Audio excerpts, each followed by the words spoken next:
Well, let's talk about friendships for a minute. Here's how you know if someone's your friend. A, you can tell them bad news and they'll listen. They won't tell you why, you're stupid and why that bad thing happened to you and how something worse happened to them once and, derail the whole conversation. You can actually tell them bad news and they'll listen.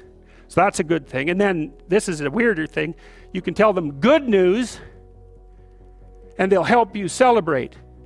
And that's a really good way of deciding who you should have around you, because if you have someone around you, something good happens to you and you're kind of afraid to even admit it because, God, something good happened to you. It's like, you let that be known and it'll certainly be taken away. So, you come out and you sort of tell someone half-heartedly that something good happened to you and they give you a whack and then talk about, the great thing that happened to them 3 years ago, or worse, the great thing that happened to someone that they knew 3 years ago.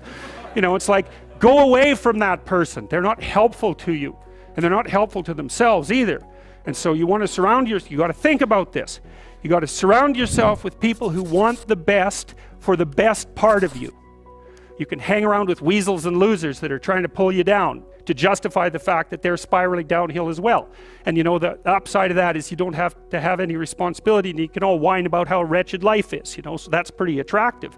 But I would say it's also a bad medium to long-term plan.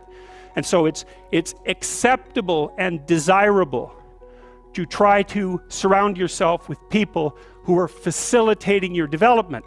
And you might say, well, I've got people around, I know them well, they're not doing that well, and they don't fit into that category. It's like, what's your point?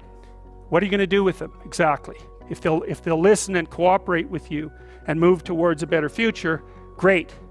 If they don't pay any attention and they keep doing the same damn things over and over and they're not going anywhere and it's painful, then maybe the proper thing to do is say, you just have your misery. I'll go off and have my life. And maybe you'll wake up at some point in the future and think that's a better way of being. Because just putting up with it is, well, they call that enabling, right? You put up with that sort of behavior, you're providing tacit consent for it and even tacit approval. It's like, it's a bad idea. You have, I would say, both the right and the responsibility to surround yourself with people who are good for the best part of you.